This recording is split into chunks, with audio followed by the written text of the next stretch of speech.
abençoada, você aprender mais do Senhor e crescer em sabedoria e em conhecer o Senhor. E a palavra do Senhor fala que nós devemos conhecer e prosseguir em conhecer o Senhor.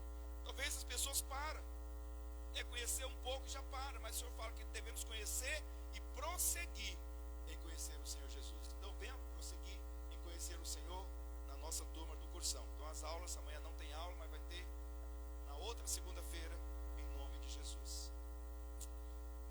Amém? Feche seus olhos. Vamos orar pela palavra. Fala, Senhor, fala comigo nessa noite. Ministra nesse dia da ressurreição.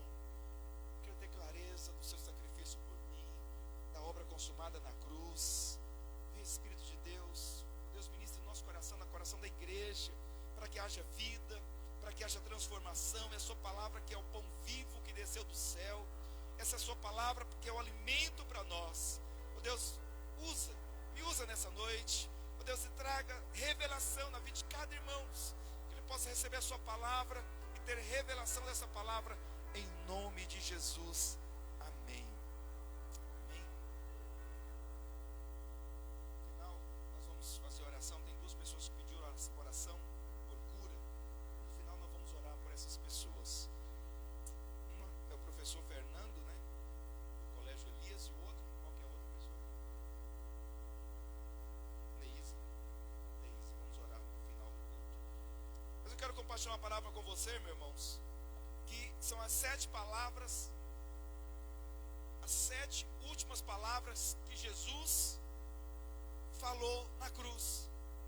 As 7 últimas palavras que Jesus bradou na cruz. Você sabe, irmãos, que as últimas palavras de um homem têm muito peso e muito valor. Você sabe que quando Isaac estava prestes a morrer, ele chamou seus filhos para abençoá-los. São nesse momento, eu já vi em outras situações, que no leito de morte, as últimas palavras de uma pessoa, muitas vezes era muito reveladora. Eu já vi situações de pessoas que estavam no leito da morte, reúne a família, reúne os filhos e faz revelações que são bombásticas.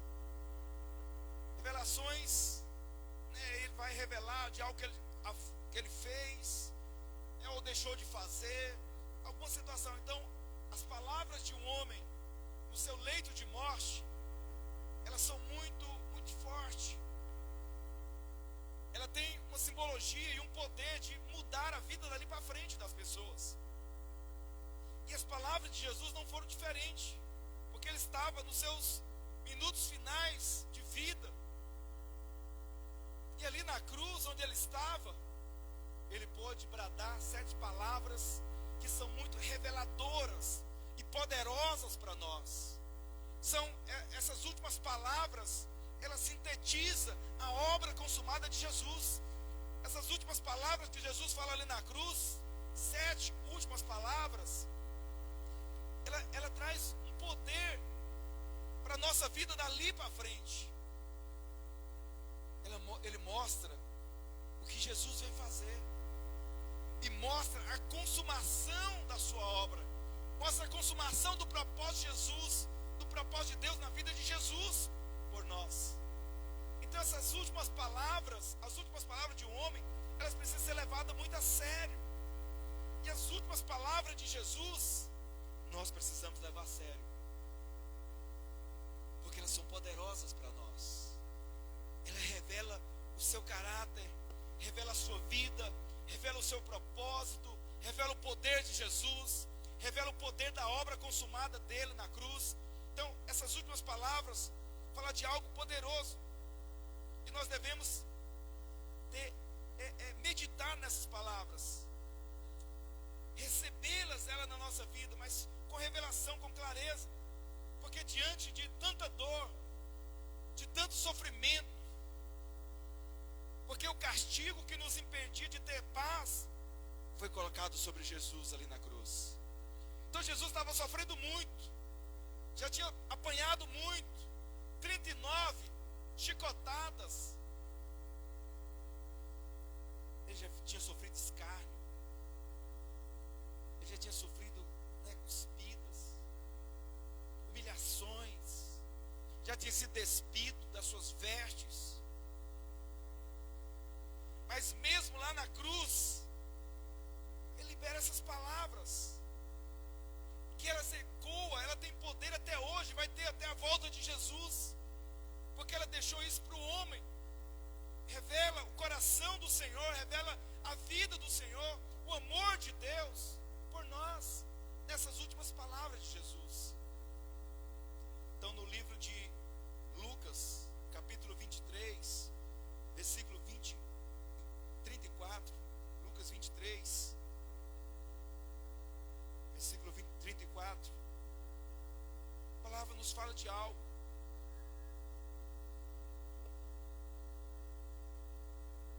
A palavra do Senhor no livro de João também, 3,16 em diante, fala que o Senhor Jesus, ele não veio para condenar o mundo.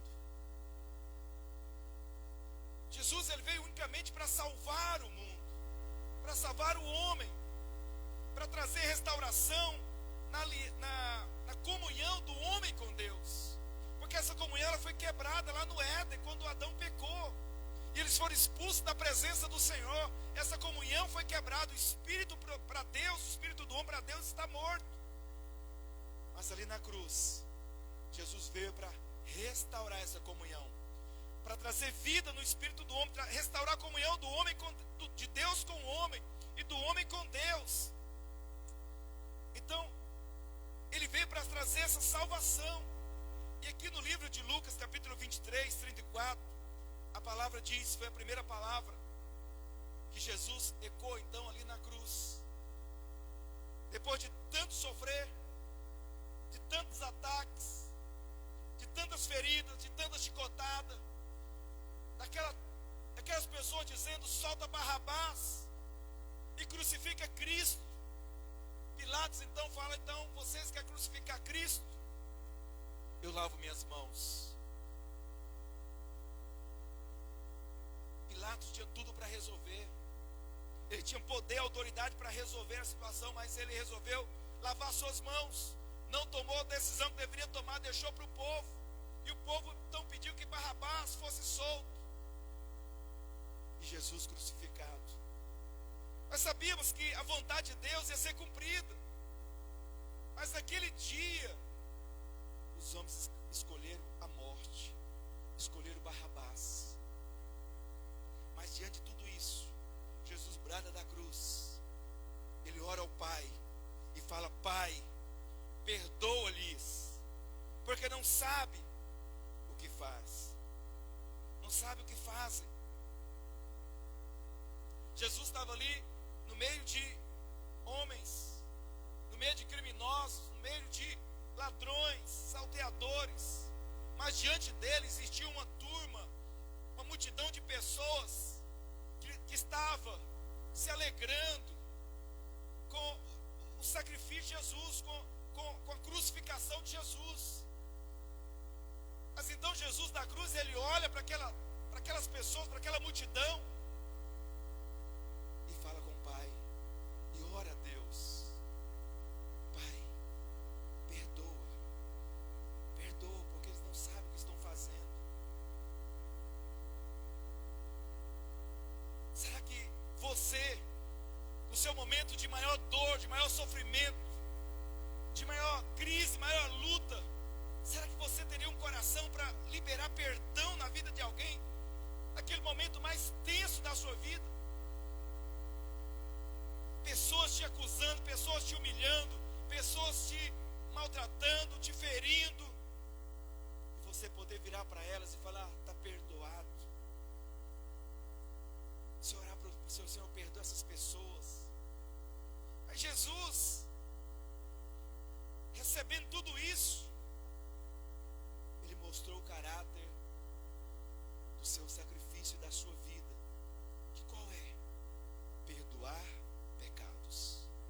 Então a primeira palavra de Jesus na cruz foi perdão. Porque ele veio para perdoar os homens, ele veio para perdoar você, para perdoar os nossos pecados. E o perdão de Jesus na cruz por nós, ele é total. Amém, irmãos? Amém? Vamos falar amém, irmãos? Não, mas fala com vida, irmãos. No dia da ressurreição você parece que é um dia normal, um dia que você está assistindo o Faustão. Não, irmãos, fala amém. Não, vamos de novo, amém. Vamos de novo, amém. Irmão, nós somos a igreja. Nós somos o povo de Deus que Ele comprou com seu sangue. Eu estou aqui para ser seu pastor, para te ensinar. Quando eu falo amém, eu espero de você responder amém. Porque isso é algo espiritual. É algo que o mundo não faz, porque eles não entendem. Mas você tem que fazer, porque você deveria entender. Porque você está dizendo, eu creio, eu aceito, eu recebo, é assim mesmo. Então eu estou dizendo que o Senhor te perdoou, um perdão total, e você fica calado. Eu não sei se você entendeu talvez o que eu falei. Mas você precisa receber a palavra. Então traz o seu espírito para cá, traz a sua mente para cá. Vem para a palavra, vem receber, vem comer o pão vivo, é para nós. Talvez você fique atribulado ainda porque acha que Deus não te perdoou todos os seus pecados. Você precisa pedir perdão todo dia. Você vive acusado, condenado, porque você acha que os seus pecados não foram perdoados. Mas o perdão de Cristo, ele foi total por nós, irmãos. Ele foi completo. Não existe, a palavra do Senhor fala que não há mais maldição, não há condenação contra você. Aqueles que estão em Cristo, não existe mais condenação. Amém, irmãos? Seus pecados foram perdoados. Você agora é filho, você é justo diante de Deus. Então a primeira palavra de Jesus mostra o caráter dele. Mostra o que aconteceu, que ele estava ali para perdoar pecados. Ele não estava ali para condenar ninguém, nem os que estavam ferindo. Isso mostra que ele veio para perdoar toda a humanidade, passada, presente, e os que vêm pela frente ainda. Há perdão disponível para todos, amém, irmãos? Por que nós vamos fazer encontro aqui no dia 16 e 17? Porque há perdão para essas pessoas. Aquelas pessoas que nós vamos trazendo para cá, é porque elas precisam de perdão. Só que elas não sabem. E nós precisamos trazer elas para cá, para que elas sejam o quê? Perdoadas. Elas entrem debaixo do perdão do Senhor Jesus, do sacrifício dele. Então a primeira palavra de Jesus na cruz: Pai, perdoa-lhes. Ele veio para trazer perdão. Ele não veio para condenar as pessoas. Não condene ninguém, irmãos. Não condene o que está perdido. Não condene o homossexual, a lésbica. Não condene o que está nas drogas, o que estão nos vícios. Não condene. Nós estamos aqui para trazer perdão para essas pessoas. Para dizer, tem alguém que ama você, meu irmão. Tem alguém que ama você, meu amigo. Tem alguém que quer mudar a sua história. Que há 2000 anos ele liberou perdão total para toda a humanidade. Tem perdão para você. Deus quer mudar a sua história. Deus quer tirar você dos vícios. Quer tirar você das perversões. Então nós viemos aqui para liberar isso na vida das pessoas. Que há perdão para elas. Existem muitos religiosos que quer condenar os outros. Quer condenar as pessoas. Fez uma tatuagem, você vai para o inferno. Cantou uma música do Bruno e Marrone, você vai para o inferno. Você fez isso, você vai para o inferno. Você não está aqui para condenar ninguém, porque Jesus não estava para condenar, amém, irmãos? Você é filho amado do Senhor. Você é a expressão de Cristo aqui na terra.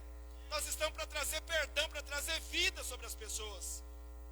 Porque essa foi a primeira palavra de Jesus na cruz. E tem poder até hoje. O poder do perdão do Senhor Jesus ainda vale para hoje. E vale até a volta do Senhor Jesus. Perdão total. Segunda palavra do Senhor Jesus fala de salvação. Lucas 23, 43. Mostra novamente o caráter de Cristo. Houve um momento que Jesus estava pregando numa cidade. E aquela cidade, irmãos, eles não receberam Jesus. A Bíblia diz que Jesus praticamente não fez milagres naquela cidade, porque as pessoas não receberam Jesus. Aí um discípulo de Jesus falou: Jesus, essas pessoas não querem te receber? O que o senhor acha? Posso mandar descer fogo do céu e queimar todo mundo? Jesus então vira para aqueles discípulos e fala: calma, vocês não sabem de qual espírito vocês de qual espírito sois. Eu não vim para condenar o mundo, eu vim para salvar. Isso mostra o caráter dele. Ele veio para salvar. E essa foi a segunda palavra de Jesus na cruz. Tinha um ladrão do lado, tinha outro ladrão do outro. E Jesus então vira para um deles e diz: em verdade te digo, que hoje estarás comigo no paraíso. Jesus poderia, se ele tivesse vindo para condenar, como muitos religiosos falam, fica apontando para as pessoas: esse vai para o inferno, aquele vai para o inferno, aquele ali com aquela saia, aquele ali daquele jeito, vai para o inferno. Mas Jesus não falou isso para o ladrão. Jesus veio para mostrar que a salvação é de graça, irmãos. É mediante a fé, pela graça de Deus, amém? Não precisa ser feito nada. O que você tem que fazer para ser salvo? Apenas crer. Tinha dois homens, um na esquerda e um na direita. Um creu, o outro não. O outro estava numa situação terrível de morrer crucificado, mas ele olha para Jesus e brinca com Jesus. Fala: desce da cruz, salva a ti e a nós também. Como aquela multidão estava gritando. Mas o outro do outro lado falou: Senhor, olha para mim, eu não sou merecedor, eu sou um pecador, sou um ladrão, sou um assassino, sou um salteador. Eu merecia estar nesse lugar que eu estou, mas o Senhor não. Mas lembra de mim, olha para mim, lembra de mim quando o Senhor entrar no seu reino. E o Senhor então, ele fala para aquele homem o que está em Lucas 23, 43. Em verdade eu te digo, que ainda hoje estarás comigo no paraíso. Isso aqui fala de salvação. Que o caráter de Jesus era o quê? Salvação. Salvação foi instantânea e pessoal. Jesus não virou para ele e falou: não, você precisa cumprir um ritual, você precisa fazer alguma coisa, você precisa carregar uma cruz nas costas, você precisa mudar primeiro para depois ser perdoado, salvo. Não, Jesus não falou isso. À medida que ele falou: Jesus, lembra de mim, olha para mim, me salva, imediatamente Jesus vira para ele: hoje mesmo, agora mesmo estará comigo no paraíso. A salvação foi instantânea. A salvação, irmãos, não é mediante obras, mas é mediante a graça abundante de Deus. A fé, existe a fé para a salvação. E a fé nos leva a crer no Senhor Jesus, a crer que Ele é o nosso único e suficiente Salvador. E quando nós cremos, como diz lá em João 3, se me engano 17, que se nós crermos, nós não seremos mais condenados. Mas aqueles que não crêem, eles não serão condenados, mas já estão condenados, porque não creram. Então a salvação é mediante a fé, não é por obras, mas é mediante a graça de Deus pela fé. Ela acontece na vida daqueles que creem no Senhor Jesus. Quando nós cremos no Senhor, nós encontramos a graça de Deus. Quando nós cremos no Senhor, quando o homem crê no Senhor, ele encontra a graça abundante, porque ali onde abundou o pecado, superabundou a graça abundante de Deus. Amém, irmãos? Para cada pecador que você conhece, a graça para ele. Para cada pecador que você conhece, que no seu trabalho, na sua vizinhança, na sua escola, na sua faculdade, tem salvação para ele, tem graça para ele, tem perdão para ele. Por isso você pode abrir sua boca para falar do amor de Deus para ele, porque o Senhor quer salvar justamente essa pessoa que você conhece. Talvez essa pessoa é o seu familiar, talvez é alguém da sua casa, talvez é seu vizinho. Ele precisa ouvir. E como ele vai ouvir? Se não tiver quem fale. A palavra fala isso. Como ouvirão se não tiver quem fala? Quem vai falar, irmãos? Fala assim: eu. vamos falar para as pessoas, tem jeito. As pessoas talvez estão como esse ladrão, falando, olha para mim, estou perdido, ninguém se importa comigo, todo mundo me condena, estou condenado, ninguém se importa comigo, todo mundo diz que eu vou para o inferno. Mas você está lá para abrir sua boca e dizer, tem jeito para você, meu irmão, tem jeito para você, minha amiga, meu amigo, tem jeito.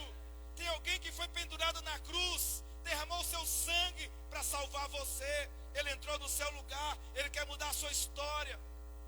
Essa foi a segunda palavra de Jesus na cruz, salvação. Salvação mediante a fé, pela graça de Deus. Amém, irmãos? Salvação instantânea, sem merecimento, não é por merecer, não é porque alguém é bonzinho, alguém deixou de fumar, deixou de beber, mudou a sua vida, para depois receber a salvação. Não, a salvação vem sobre o pecador, que está lambuzado de pecado, mas a salvação vem e muda esse pecador em uma nova pessoa. Se eu passar o microfone na sua boca agora, eu sei, começando ali do Rafael, cada um de nós tem uma história de salvação na nossa vida.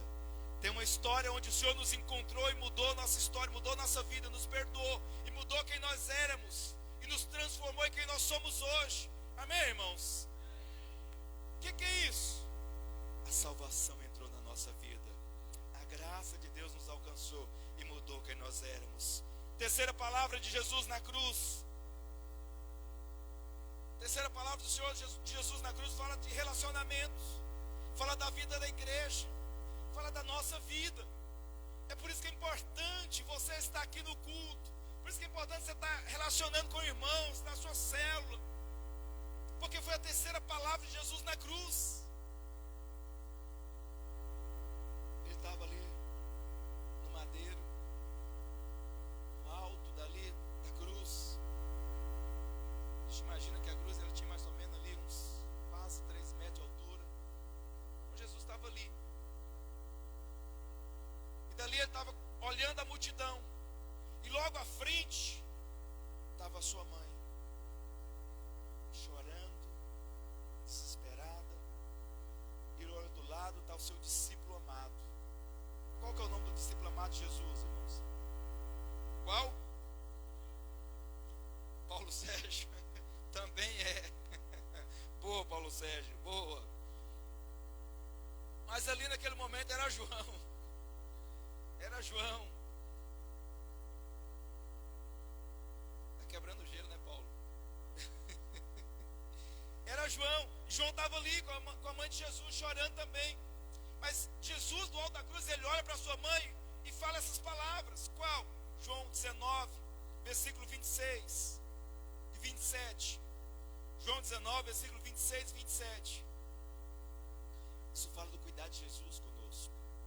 Jesus não criou você para ser sozinho, irmãos. Jesus não criou você e não salvou você para você viver sozinho. Falar, não, eu vou viver sozinho, a minha vida com Deus. É eu e Deus lá na minha casa. É eu e Deus lá no meu trabalho. É só eu e Deus. Eu não preciso estar na igreja, eu não preciso de estar no meio dos irmãos. É só eu posso orar lá na minha casa. Mas não foi isso que o Senhor falou na terceira palavra dele lá na cruz. Ele olha ali para sua mãe, para o seu discípulo e diz: mulher, eis aí o teu filho. E vira para aquele discípulo e fala: eis aí a tua mãe. Isso fala do cuidado do Senhor Jesus com os seus, de não deixar ninguém só. Ele poderia simplesmente estava na cruz, morrer e não precisava falar nada para a mãe dele, nem para o discípulo. Mas ele trouxe o sentido de eclésia, de relacionamento, da igreja que se relaciona, irmãos que não estão sozinhos, da igreja que não está sozinho, de um irmão que se relaciona com outro, que nós aqui somos irmãos, mas aqueles mais velhos se tornam pais. Eu estou aqui na posição de pai espiritual dos irmãos. Então Maria era mais velha, no sentido assim de já ser mãe de Jesus e de conhecer Jesus desde quando ele nasceu. Então ele vira para sua mãe e fala: mulher, eis aí o teu filho.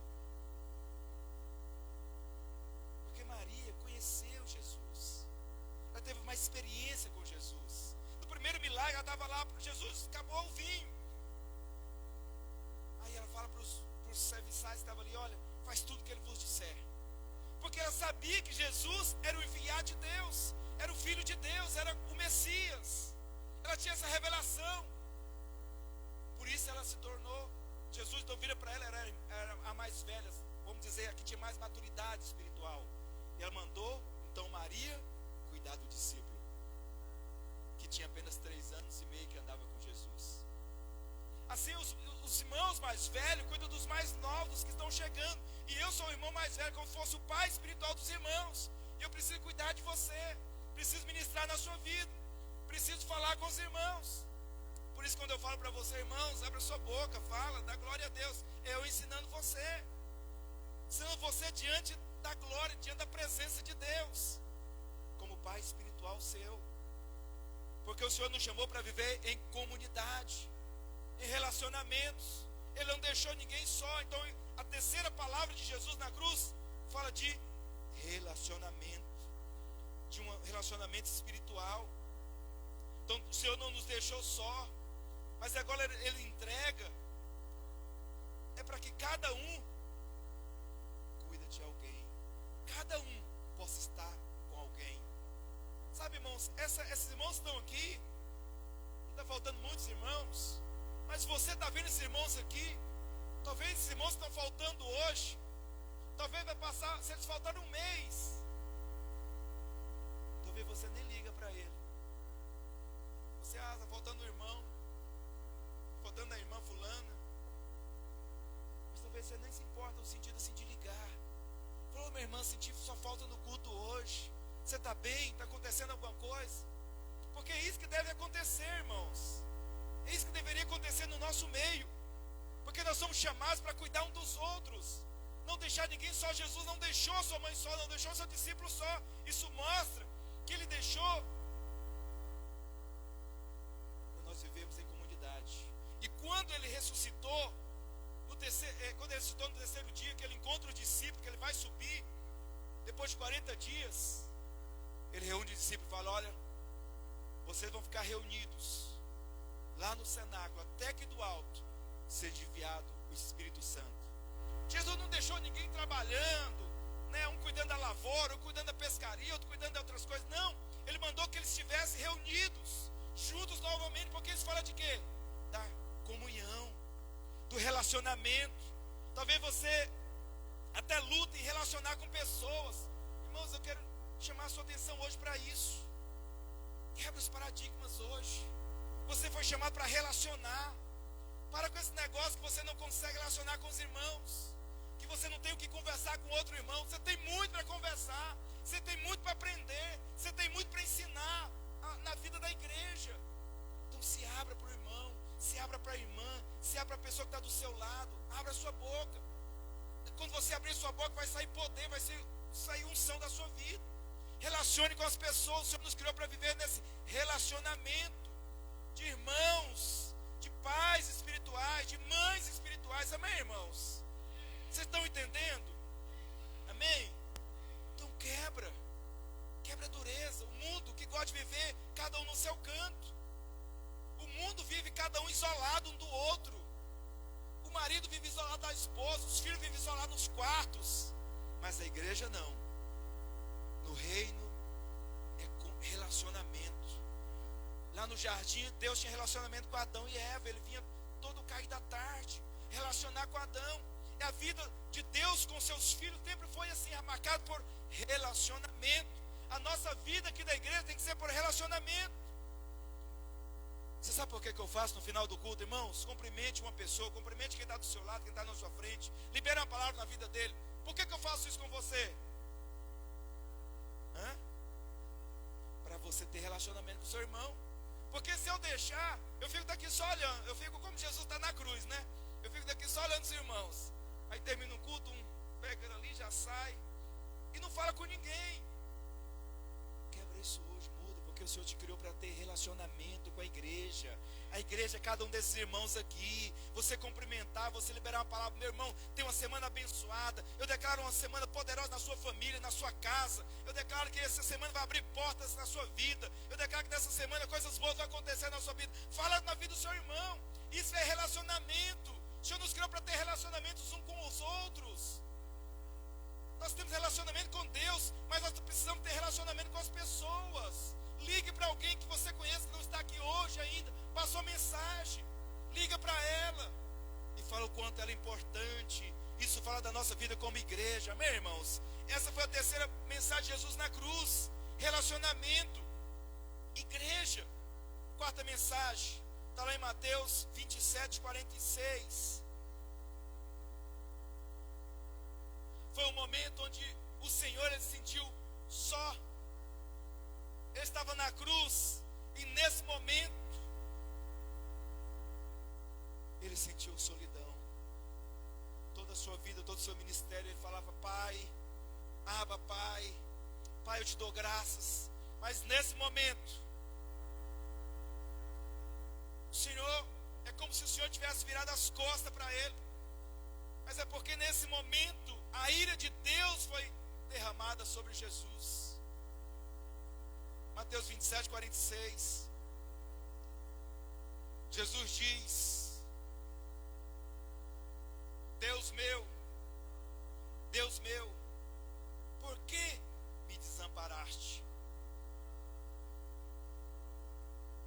Jesus estava naquele momento recebendo sobre si todo o pecado da humanidade, as maldições, as doenças, as enfermidades, todo o castigo que era para vir sobre o homem, Jesus estava recebendo sobre ele. O cálice da ira de Deus estava vindo sobre Jesus. E nesse momento, que era o momento mais triste, porque Jesus não reclamou de ser açoitado, Jesus não reclamou de ser humilhado, Jesus não reclamou de ser despido, Jesus não reclamou de ser preso, de ser traído por Judas, seu discípulo. Jesus não reclamou. Mas nessa hora, que ele sente então o peso dos nossos pecados sobre os seus ombros, ele diz: meu Deus meu, Deus meu, por que me desamparaste? Quantas vezes na sua vida também você pensa que Deus desamparou você? Você está passando por aquela crise, por aquele tormento, por aquela enfermidade, por aquela dor, sabe, por aquele problema no seu casamento, na sua família, e talvez você pense que você está sozinho. E você pensa, olha para o céu e fala: Deus, o Senhor parece que me desamparou, parece que eu estou só nessa luta, nem minha família está comigo. Jesus passou por isso. Ele sabe a dor que você passa, ele sabe as lutas que você passa. Isso mostrou a humanidade de Jesus, experimentar essa separação do Pai. Jesus, ele entende a humanidade, irmãos, que está separada de Deus.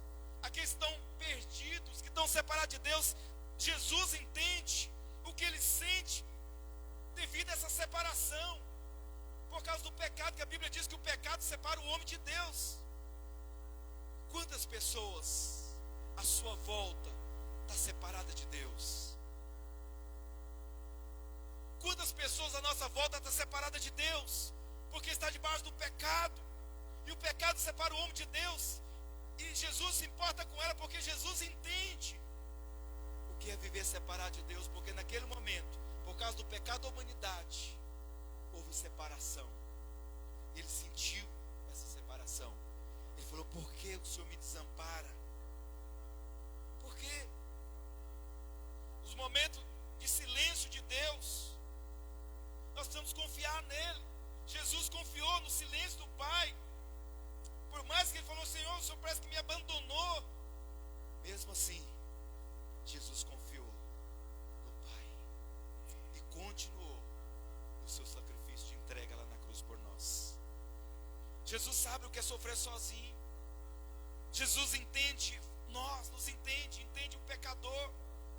Então essa foi a quarta palavra de Jesus na cruz. Por que me desamparaste? Jesus sentiu solidão. A quinta palavra foi palavra de agonia, que mostra o que é a humanidade de Jesus. Jesus, ele decidiu ser homem. A palavra do Senhor fala que ele se entregou, ele se despiu da sua santidade, da sua realeza. da sua glória, se tornou homem, mas não só homem, se tornou servo. Esse servo é uma palavra bonita, mas a palavra real é que ele se tornou escravo. Escravo. Escravo dos homens. E ele então era um homem. Talvez a pessoa, não, ele suportou a cruz porque ele era Deus. Não, ele abriu mão do reino, abriu mão do seu poder de ser Deus, para ser homem, e homem escravo, servo. Então quando em João 19, versículo 28, João 19, 28, ele exclama em alta voz: eu tenho sede. Isso fala que ele era humano. Ele sentia sede, ele sentia fome. Ele realmente sofreu, tanto no seu corpo físico, como na sua alma. O Criador, ele que era Criador de todas as coisas, ele que estava lá, à beira do poço da mulher samaritana, dizendo para ele: eu tenho a água que se eu te der dessa água, você beber dessa água, nunca mais você terá sede. Mas ali na cruz, como um ser humano, ele sentiu sede de tomar uma água. Isso mostra a humanidade dele. Mas também aponta para a sede que Jesus tinha de cumprir a vontade de Deus, de cumprir o seu propósito. Ele era homem como nós, e sofreu como nós para se identificar com as nossas dores. Ele sente, irmão, quando você também sente dor. Por isso, tudo aquilo que você sente, a Bíblia fala que nós devemos apresentar diante de Deus as nossas necessidades, as nossas dores, os nossos desejos, com orações e súplica, porque Ele entende você. Ele entende o que é passar fome, o que é sentir sede, o que é ser humilhado. Ele era humano. Então a quinta palavra foi uma palavra de agonia. Ele dizendo: eu tenho sede, mostrando a sua humanidade, que ele estava se entregando e sofrendo por nós. Talvez você vê um filme do sacrifício de Jesus, você pensa tudo muito bonito, muito poético, muito romântico, mas houve dor profunda. A Bíblia diz, e os estudiosos falam que se um homem levasse 40 chibatadas, era o suficiente para ele morrer. 40 chibatadas. Então normalmente quando eles não queriam matar, eles davam 39 chibatadas. Jesus levou 39 chibatadas. Você viu aquele filme da Paixão de Cristo?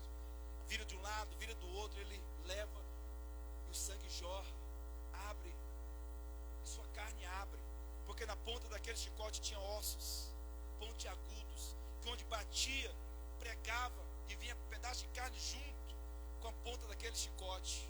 E Jesus sofreu muito, mas muito mesmo. Você não consegue calcular a dor do sacrifício de Jesus por nós. O preço que foi pago, nós não conseguimos calcular. E então Jesus estava sofrendo muito aquela cruz, já há várias horas ali. E ele falou: eu tenho sede. Mas ele cumpriu por nós. A sexta palavra de Jesus é uma das palavras mais extraordinárias da cruz, que está lá em João 19, versículo 30. João 19, versículo 30. Essa palavra você precisa ter ela dentro de você, porque é quando ele diz, ele olha todo o sacrifício e de alguma maneira espiritual ele enxerga tudo, e ele fala: está tudo completo, a obra está consumada. Então ele diz: está consumado. Em outras palavras, no grego, essa palavra está consumado significa tetelestai. Fala assim: tetelestai. Tetelestai. Quer dizer, está consumado. A dívida está paga. Está tudo pronto. A Bíblia diz que nós tínhamos um escrito de dívida a nosso respeito. Mas lá na cruz, o sacrifício do Senhor foi completo. Ele suportou toda a dor, ele suportou coisas. Ele demorou o suficiente em vida, recebendo os nossos pecados, as nossas maldições, o castigo sobre ele. Ele suportou tudo em vida. E quando toda a obra estava consumada, ele olha para Deus, para o seu pai e fala: está consumado. A dívida toda dos meus filhos está paga, totalmente paga. Não há mais dívida contra você. Não há mais dívida. Não há mais dívida. Talvez o diabo quer apresentar que você tem falhas, que você tem defeitos. Ele quer apresentar que ainda tem dívidas. Mas toda dívida já foi paga, totalmente paga. A obra já foi consumada para você ter uma vida abundante, transbordando a sua vida. O preço foi pago. Toda a lei foi cumprida com Jesus na cruz. O véu foi rasgado. Um novo caminho foi aberto. Quando ele disse: está consumado, um novo caminho foi aberto. O véu rasgou de alto para baixo. Agora você passou a ter liberdade, ousadia de entrar no trono, diante do trono de Deus, porque ele rasgou o véu. O preço foi pago. A sua redenção foi completa. Ele comprou você de volta para Deus. Você não precisa pagar mais nada hoje pela sua salvação. Ah, eu vou jejuar pela salvação. Ah, vou fazer isso. Não, não precisa. A obra já foi completa. Por que nós jejuamos e oramos? Isso é para nós. O jejum é para você. Para você ter mais revelação de Deus. Não há mais nada para ser pago pela salvação. Jesus pagou tudo. Fala assim comigo: o Senhor cumpriu o seu propósito. A obra está consumada. Tudo que eu preciso para ter uma vida abundante, eu já recebi lá na cruz. E a última palavra foi uma palavra de entrega. Lucas 23, 43. Lucas 23, 46. Aqui é a última palavra de Jesus na cruz. Primeira, ele expressou perdão. Depois expressou salvação. Depois falou de relacionamento, da vida da igreja. Depois ele mostrou que ele estava desamparado, porque ele estava recebendo os nossos pecados sobre ele. Depois ele mostrou que ele estava em agonia, porque ele estava sofrendo muito, recebendo o peso do nosso pecado sobre ele. Ele estava sentindo sede. Na sexta ele diz: a obra está consumada. E na sétima ele encerra toda a sua obra. Lucas 23, 46 diz: Pai, nas tuas mãos eu entrego o meu espírito. Vamos ficar de pé. Fique de pé no seu lugar. Ele fala: Pai, entrego nas suas mãos o meu espírito. Que Jesus, ele entrega voluntariamente o seu espírito a Deus. Ele entrega a sua vida a Deus. Não foram os homens que mataram Jesus. Não foram os romanos que mataram Jesus. Nem os judeus, mas Jesus se entregou por nós. Ele se entregou por você. Ele não foi preso porque prenderam ele. A Bíblia diz que se ele quisesse, ele chamava o exército e soltava ele. Mas ele se entregou por nós. Ele é um Deus que tem poder e autoridade, mas ele se entregou por você. E aqui mostra ele entregando o seu espírito a Deus, se entregando por nós. Jesus entrega a sua vida voluntariamente. Empreenda confiança a Deus. Ele não foi derrotado, mas ele se entregou por nós por amor, pelo amor de Deus, pelo amor do seu Pai por você. Por isso que hoje você é muito amado, extremamente amado. Você é um filho extremamente amado, porque Jesus se entregou por você por causa do amor de Deus por você. A sua morte foi um ato de amor por nós. Ele se entregou por nós. Talvez você tenha dificuldade de se entregar completamente ao Senhor. Eu sei que você já entregou a sua vida para Ele, mas também você fica em muitos momentos segurando a sua vida, querendo reter a sua vida, querendo resolver a sua vida, resolver suas coisas. Mas Jesus, ele se entregou completamente ao Pai. Ele entregou seu espírito e pendeu a cabeça para um lado e expirou e morreu. Mas antes de tudo entregou seu espírito para Deus, porque ele sabia que o Pai o ressuscitaria ao terceiro dia e colocaria ele na mais alta, elevaria ele na mais alta posição. E foi isso que aconteceu. Ele entregou a Cristo, ao Pai, e o Pai o ressuscitou ao terceiro dia e colocou ele na mais alta posição. Você fechar seus olhos agora e você refletisse agora sobre essas 7 palavras de Jesus na cruz. Foi por você, foi por nós, mas não só por nós estamos aqui, foi por aqueles que estão ao nosso derredor, que precisam de perdão, de salvação. Os pecados dele foram colocados sobre Jesus na cruz. Jesus confirmou e consumou todas as coisas na cruz. A obra para a sua vida ser feliz e abundante já foi consumada. Se aproprie dessa obra hoje. Entregue tudo ao Senhor hoje. Entregue a sua vida a Ele. Pai, eu quero viver a vida que o Senhor consumou na cruz por mim. Eu entrego a minha vida ao Senhor, para que o Senhor me leve a viver a sua vontade, que é boa, que é agradável e perfeita. Fala para o Senhor isso nessa noite. Fala para o Senhor, entregue a sua vida a Ele, porque Ele ama você. Você é amado de Deus, você é amado do Senhor, você é filho amado. Ele te ama de maneira tão grande, tão grande. Ele veio para você ter vida e abundância. Ele veio por você. E semelhante a um homem se esvaziou, servo tornou,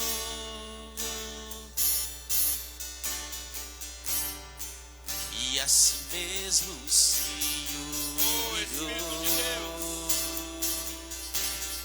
Revelação, ó Deus, esse dia da ressurreição, filho sacrifício completo, até a morte, da obra e consumada, morte de cruz. Mas o grande Deus, o nosso Pai, o exaltou.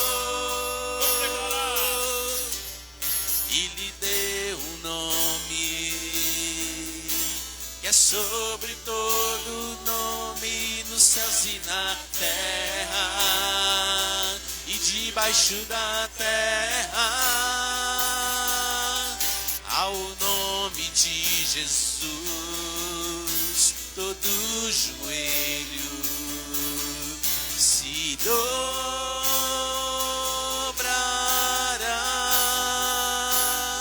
e toda língua confessará que Ele é o Senhor.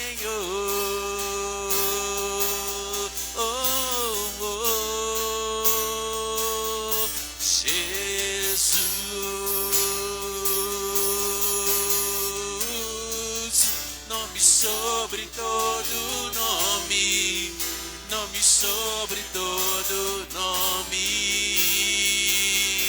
Jesus,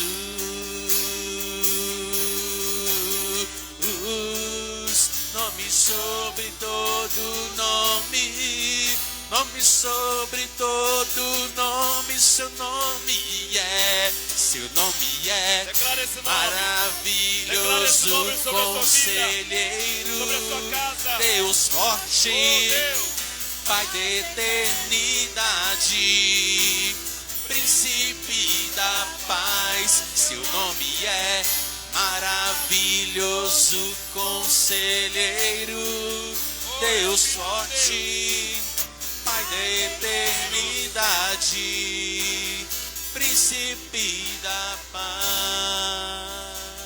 Essa declarar aonde você está, que a obra já foi consumada na sua vida, que Ele é poderoso para cuidar de você, para cuidar da sua casa. Entrega a sua família a Ele nessa noite. Entrega seus problemas, suas lutas, sua dificuldade. Vai orando ao Senhor, entregando nessa noite. Ele já venceu na cruz. Ele ressuscitou para você ter a vitória. A vitória dele é sua, a vitória dele é nossa. Entrega as enfermidades, entrega as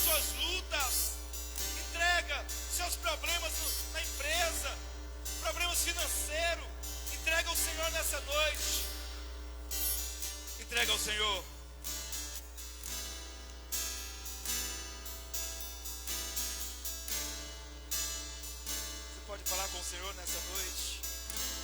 Você pode abrir sua boca e entregar a Ele. A última palavra de Jesus foi uma entrega, entregando ao Pai a sua vida. Entrega hoje ao Senhor, porque Ele se entregou por você. Entrega a Ele, confia no Senhor. Ele é por você, Ele já lutou por você, Ele já venceu. Ele já te tornou mais que vencedor. Se aproprie dessa vitória de Cristo na cruz. Se aproprie da obra consumada. Declare que Ele reina na sua casa, reina na sua vida. Pai, eu oro por eles nessa noite, para que haja vida abundante sobre eles. Ó Deus, que onde abundou talvez a enfermidade, Pai, venha superabundar a cura nessa noite. Aqueles que estão enfermos no nosso meio, o professor Fernando, a outra irmã que pediu oração. Ó Deus, vem transbordar cura nessas pessoas hoje. Mas nós repreendemos o câncer, repreendemos as células cancerígenas, as células que estão enfermas, que estão trazendo dor, porque o Senhor já levou na cruz. Nós liberamos cura nessa noite, vida de Deus sobre essas pessoas, Pai, sobre esses irmãos que estão aqui.